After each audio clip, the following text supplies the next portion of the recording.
Le second livre de Samuel, chapitre 16.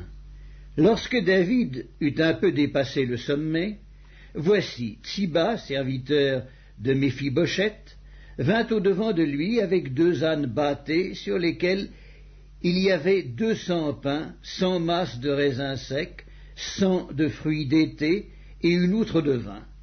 Le roi dit à Tsiba, « Que veux-tu faire de cela ?»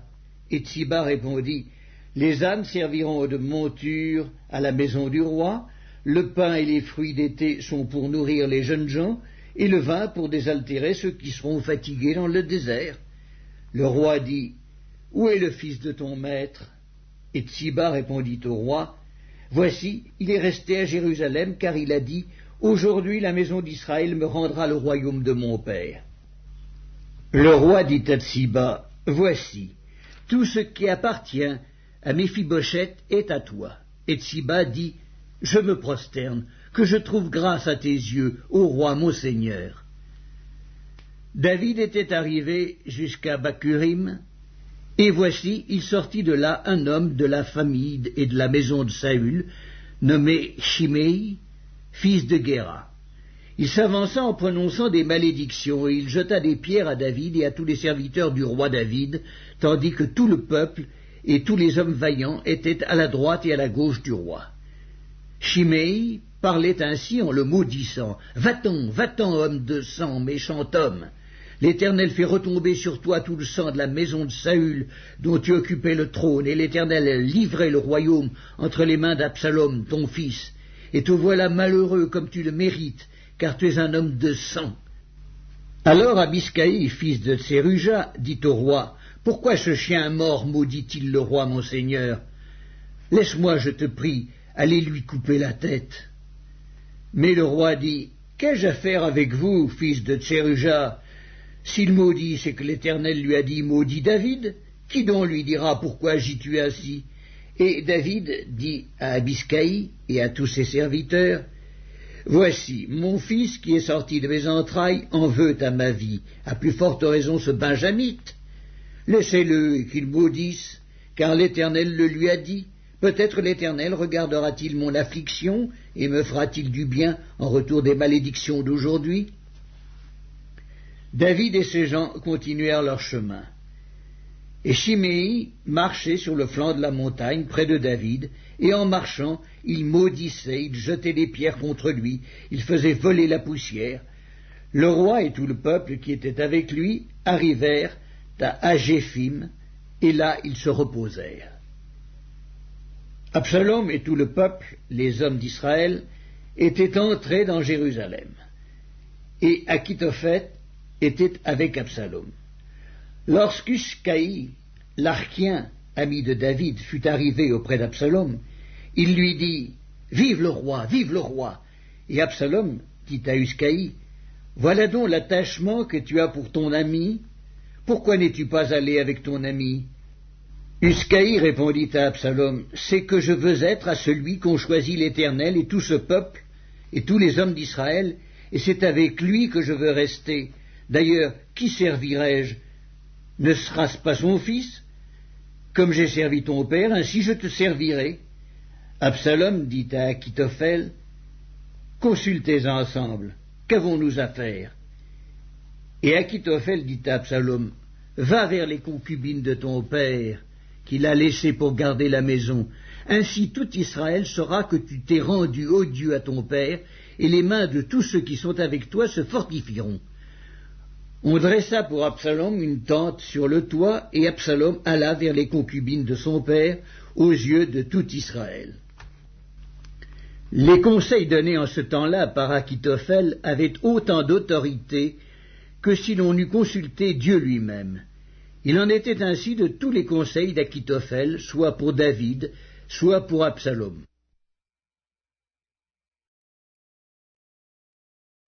Le second livre de Samuel, chapitre 17. Achitophel dit à Absalom, « Laisse-moi choisir 12 000 hommes. Je me lèverai et je poursuivrai David cette nuit même. Je le surprendrai pendant qu'il est fatigué et que ses mains sont affaiblies. Je l'épouvanterai, et tout le peuple qui est avec lui s'enfuira. je frapperai le roi seul, et je ramènerai à toi tout le peuple. La mort de l'homme à qui tu en veux assurera le retour de tous, et tout le peuple sera en paix. » Cette parole plut à Absalom et à tous les anciens d'Israël. Cependant Absalom dit, « Appelez encore Uscaï l'Archien, et que nous entendions aussi ce qu'il dira. » Uscaï vint auprès d'Absalom, et Absalom lui dit, « Voici comment a parlé Achitophel. Devons-nous faire ce qu'il a dit ou non? Parle, toi. » Uscaï répondit à Absalom, « Pour cette fois, le conseil qu'a donné Achitophel n'est pas bon. » Et Uscaï dit, « Tu connais la bravoure de ton père et de ses gens, ils sont furieux, comme le serait dans les champs une ours à qui l'on aurait enlevé ses petits. Ton père est un homme de guerre, il ne passera pas la nuit avec le peuple. Voici maintenant, il est caché dans quelque fosse ou dans quelque autre lieu, et si, dès le commencement, il en est qui tombent sous leur coup, on ne tardera pas à l'apprendre et l'on dira, il y a une défaite parmi le peuple qui suit Absalom. Alors le plus vaillant, eût-il un cœur de lion, sera saisi d'épouvante, car tout Israël sait que ton père est un héros et qu'il a des braves avec lui. Je conseille donc que tout Israël se rassemble auprès de toi, depuis Dan jusqu'à Beersheba, multitude pareille au sable qui est sur le bord de la mer. Tu marcheras en personne au combat, nous arriverons à lui en quelque lieu que nous le trouvions, et nous tomberons sur lui comme la rosée tombe sur le sol, et pas un n'échappera, ni lui, ni aucun des hommes qui sont avec lui. S'il se retire dans une ville, tout Israël portera des cordes vers cette ville, et nous la traînerons au torrent, jusqu'à ce qu'on n'en trouve plus une pierre. » Absalom et tous les gens d'Israël dirent, « Le conseil d'Uscaï l'Archien vaut mieux que le conseil d'Achitophel. » Or l'Éternel avait résolu d'anéantir le bon conseil d'Achitophel afin d'amener le malheur sur Absalom. Uscaï dit aux sacrificateurs Sadoc et Abiatar, « Achitophel a donné tel et tel conseil à Absalom et aux anciens d'Israël, et moi j'ai conseillé telle et telle chose. Maintenant envoyez tout de suite informer David, et faites-lui dire, ne passe point la nuit dans les plaines du désert, mais va plus loin, de peur que le roi et tout le peuple qui est avec lui ne soient exposés à périr. » Jonathan et Achimaatz se tenaient à En-Rogel. Une servante vint leur dire d'aller informer le roi David, car il n'osait pas se montrer et entrer dans la ville. Un jeune homme les aperçut et le rapporta à Absalom. Mais ils partirent tous deux en hâte, et ils arrivèrent à Bacurim, à la maison d'un homme qui avait un puits dans sa cour, et ils y descendirent. La femme prit une couverture qu'elle étendit sur l'ouverture du puits, et elle y répandit du grain pilé, pour qu'on ne se doutât de rien. Les serviteurs d'Absalom entrèrent dans la maison auprès de cette femme et dirent, « Où sont Achimaatz et Jonathan ?» La femme leur répondit, « Ils ont passé le ruisseau. » Ils cherchèrent et, ne les trouvant pas, ils retournèrent à Jérusalem. Après leur départ, Achimaatz et Jonathan remontèrent du puits et allèrent informer le roi David. Ils dirent à David, « Levez-vous et hâtez-vous de passer l'eau, car Achitophel a conseillé contre vous telle chose. » David et tout le peuple qui était avec lui se levèrent et ils passèrent le Jourdain. À la lumière du matin, il n'y avait pas un qui ne fût resté à l'écart, pas un qui n'eût passé le Jourdain. Achitophel, voyant que son conseil n'était pas suivi, sella son âne et partit pour s'en aller chez lui dans sa ville. Il donna ses ordres à sa maison et il s'étrangla. C'est ainsi qu'il mourut, et on l'enterra dans le sépulcre de son père. David arriva à Mahanaïm, et Absalom passa le Jourdain, lui et tous les hommes d'Israël avec lui. Absalom mit Amasa à la tête de l'armée, en remplacement de Joab.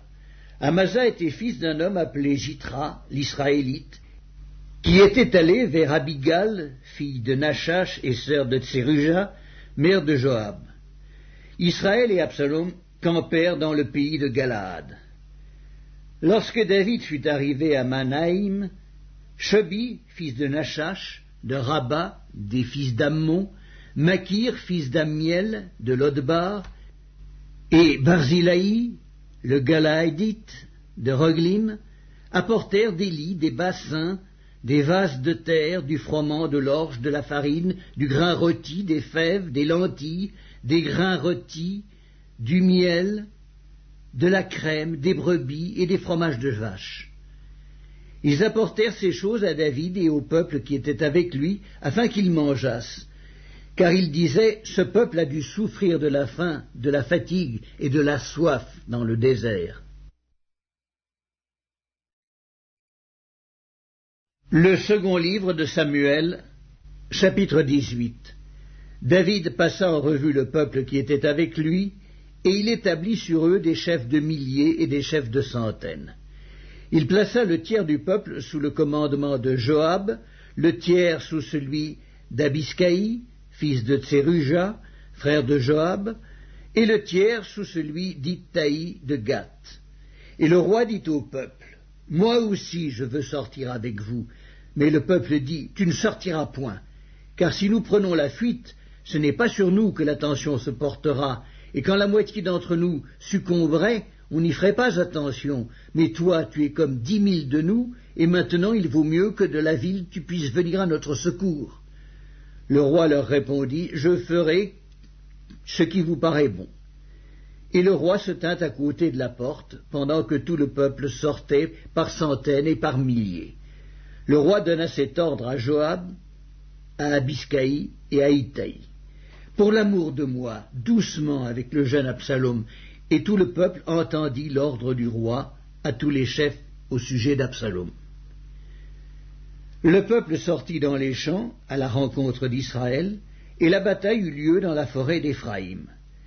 Là, le peuple d'Israël fut battu par les serviteurs de David, et il y eut en ce jour une grande défaite de 20 000 hommes.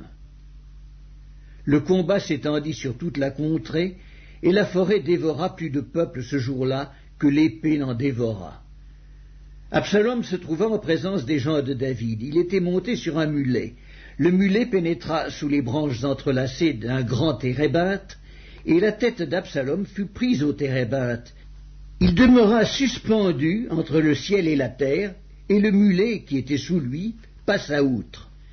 Un homme ayant vu cela vint dire à Joab, « Voici, j'ai vu Absalom suspendu à un térébinthe. » Et Joab dit à l'homme qui lui apporta cette nouvelle, « Tu l'as vu, pourquoi donc ne l'as-tu pas abattu sur place?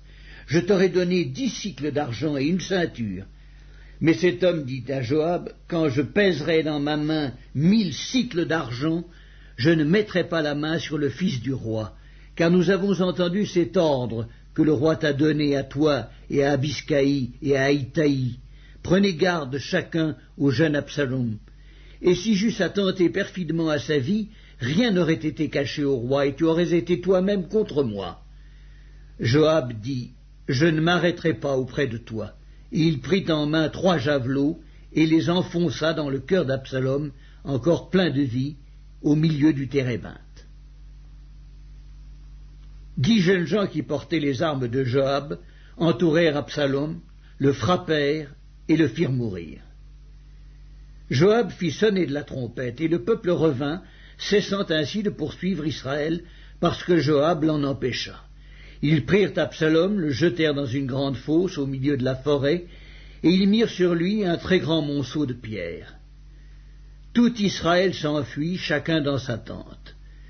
De son vivant, Absalom s'était fait ériger un monument dans la vallée du roi, car il disait « Je n'ai point de fils, par qui le souvenir de mon nom puisse être conservé. » Et il donna son propre nom au monument qu'on appelle encore aujourd'hui monument d'Absalom.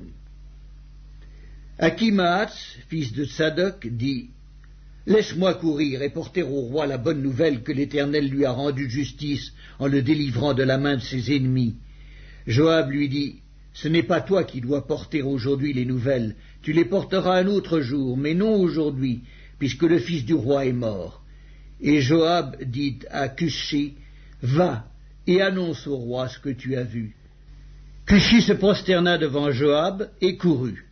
Achimaas, fils de Tsadok, dit encore à Joab, « Quoi qu'il arrive, laisse-moi courir après Cushi. » Et Joab dit, « Pourquoi veux-tu courir, mon fils? Ce n'est pas un message qui te sera profitable. Quoi qu'il arrive, je veux courir, reprit Akhimaatz. Et Joab lui dit, « Cours. » Akhimaatz courut par le chemin de la plaine, et il devança Cushi. David était assis entre les deux portes. La sentinelle alla sur le toit de la porte vers la muraille. Elle leva les yeux et regarda. Et voici un homme courait tout seul. La sentinelle cria et avertit le roi. Le roi dit, « S'il est seul, il apporte des nouvelles. » Et cet homme arrivait toujours plus près.